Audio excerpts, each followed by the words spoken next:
Kurt Jackson is one of Britain's most celebrated landscape painters. As well as being a landscape painter, he is a keen environmentalist who has worked with Greenpeace and Friends of the Earth. He kindly invited Studio International down to his studio in Cornwall to talk about his work.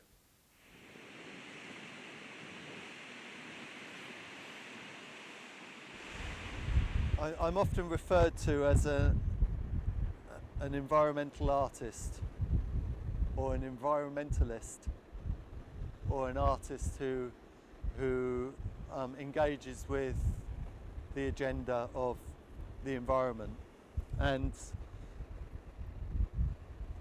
that whole subject matter is incredibly important to me.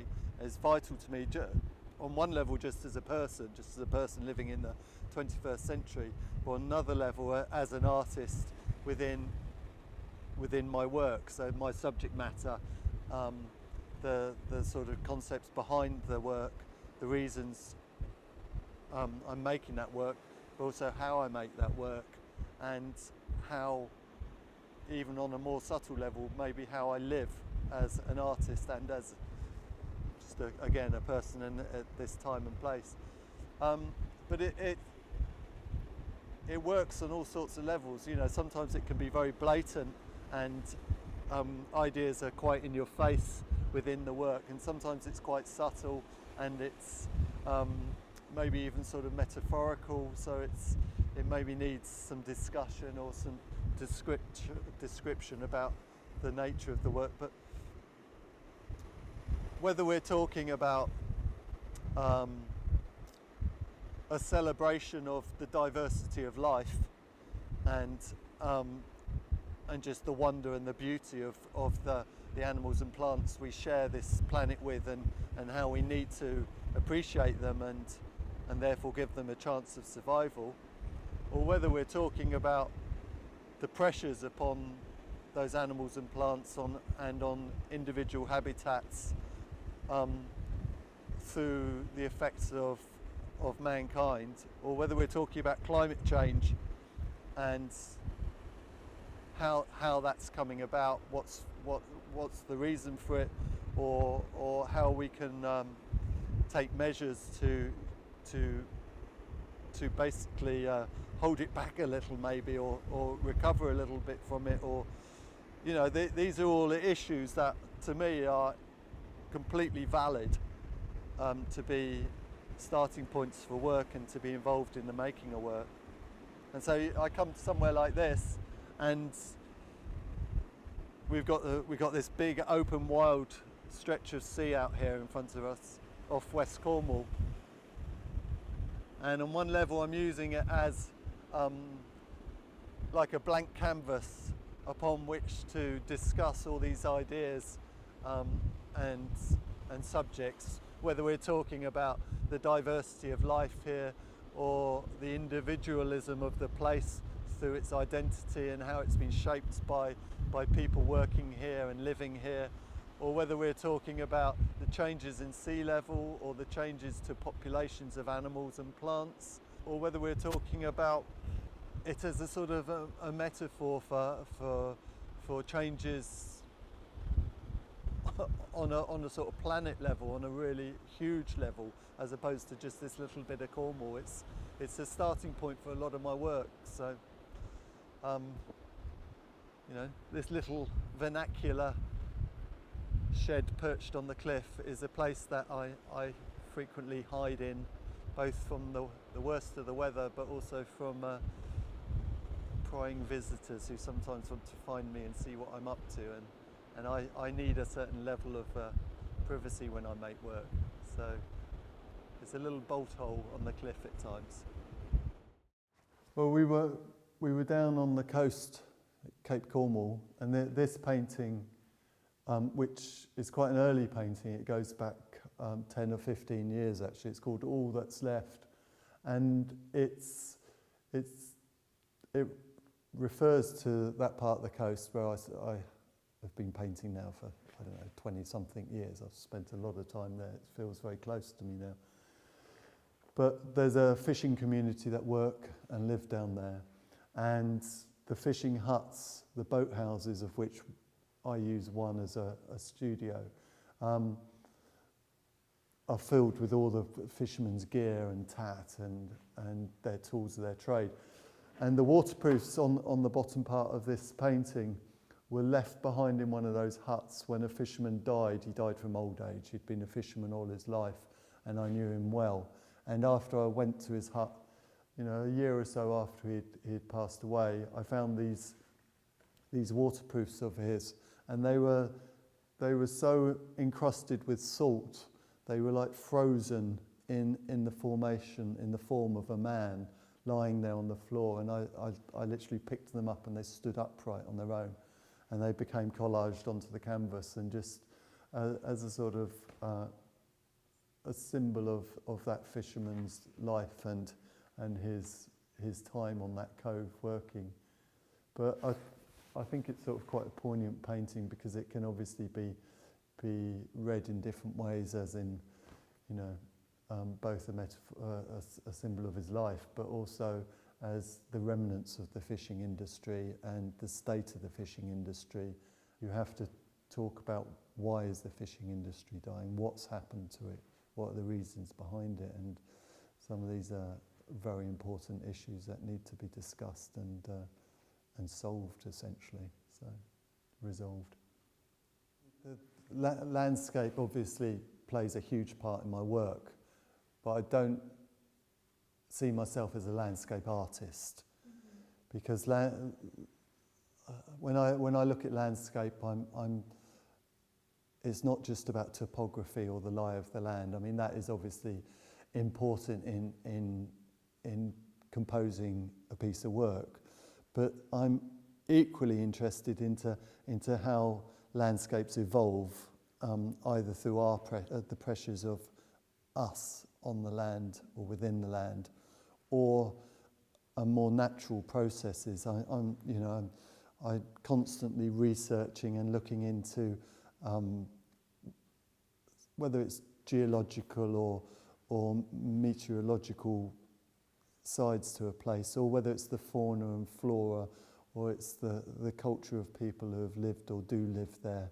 Or all these things I find fascinating, and they're the sort of hidden sides to the work, because when you look at a piece of work, you're not often that aware of all that thought and the concepts behind it that go into making the work, or the decision making that happens to bring a piece to fruition.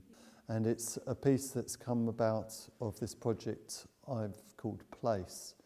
And what I've done is, in the past I've always said that I won't paint a place unless there's a reason to paint it, i.e. I have to have a personal connection to go to somewhere and paint or work in it, because I've always been paranoid of being like a tourist who just does a snap of a place and with no apparent meaning.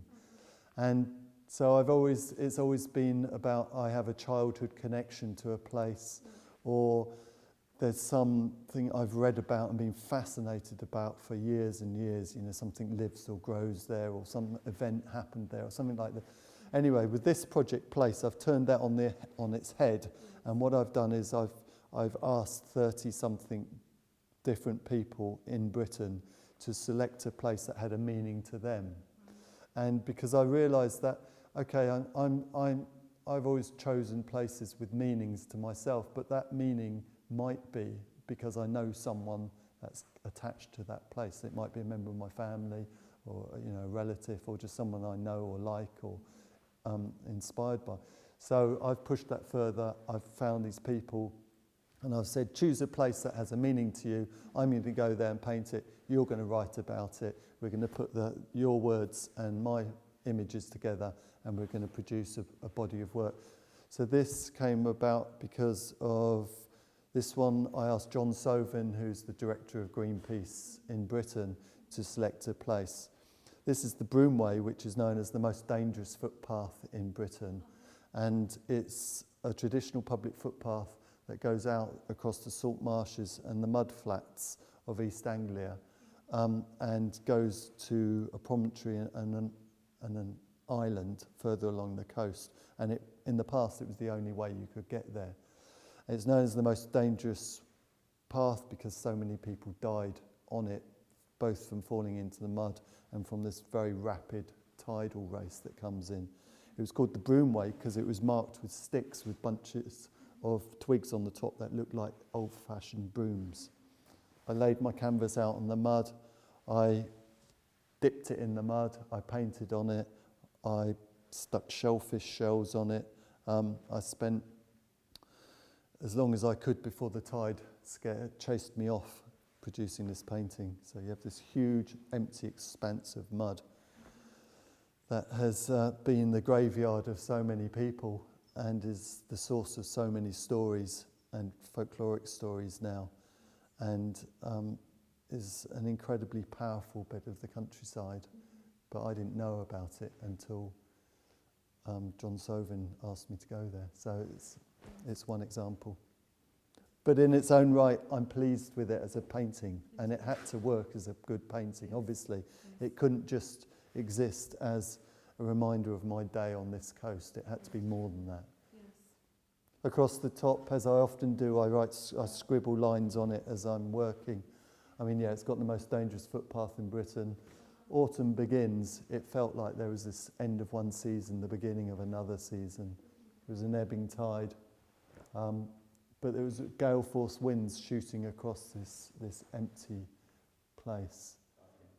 This is painted on the Isle of Jura off western Scotland, and it's painted at Barn Hill, which is the house that George Orwell lived in and wrote 1984. And I was invited by the owners of the house, which is the same family that George Orwell rented the house off when he wrote 1984, all those years ago. I was invited to go there and produce a body of work. This one's called I Like Blackbird's Song, and it was, I did two of these pieces. One was called George Orwell's Back Garden, and one was called I Like Blackbird's Song. And they're basically both just at the bottom of the field that's in front of the house that leads down to the piece of water where he kept his boat and where he used to go fishing for his dinner. Jura means the island of deer. There are more deer there than there are people, and you come across the herds of deer all the time. But it's also one of those last really wild places in Western Europe, and you're very aware of that when you're there. You know, the man's impact on the land here has been so minimal that I remember in this place I saw 7 different species of birds of prey on the first day I arrived there, you know, including of which 2 were different species of eagle. You know, it's an incredible place. The foxes, there's probably 2 or 3 families of foxes that live around on our land, and I'm aware of them all the time. Either you see them, you hear them, or you find their signs they leave, you know, their scent and their scats everywhere. So you always know they're around them. But this one, what happened, this one is a young cub that was shot by the neighbour, and I heard the gunshot, and then my daughter found this body lying on her drive, and it was just such a beautiful, beautiful creature. It was a young fox with his long leggy legs and big feet, you know, like a cub, and he was in his prime, beautiful, beautiful colours on his fur, lying there dead in the sunshine. So I picked him up and carried him to somewhere where I could spend a few days painting him, and made this study to sort of celebrate this magnificently beautiful animal that had come to this unfortunate end. But it's called Ronnie because originally the proper title to the piece is No Go By Birdman. This area is called No Go By, and he's based on a chap called Ronnie Nichols, who was born in my house here, and he was a miner in the local mine all his life. But when the Torrey Canyon was shipwrecked near here, out on the rocks out to sea, and the oil came ashore, thousands of seabirds were killed by the oil, and he was really upset by this. And what he started doing from that day was going to the bakers in the town, getting all their leftover bread, and then coming out to all the fields around here and feeding the birds. And he did it every day until he died 35 years later. But I just thought I wanted to make a piece that was a sort of homage to his life and to this fact that in one level he was, you know, a sort of hard-bitten local miner, but on the other level he was very sensitive and to the bird life and was quite upset by the effect on them of the pollution on our coast, you know. So this is my mate Ronnie. This is to be the Jackson Foundation, which is a future environmentally informed art space in the middle of St Just here in West Cornwall. So we've purchased this huge old ex-industrial building. We plan to put on exhibitions throughout the year, working with new postgraduates from universities and art colleges around Britain and within Cornwall.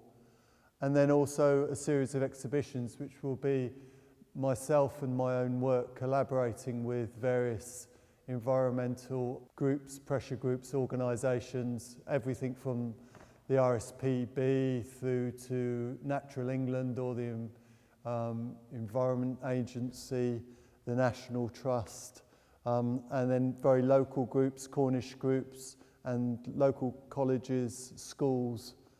The idea is so it's central to the community and it attracts people to the community, but in the background it's all underpinned by an appreciation of the natural world and the environment here in West Cornwall.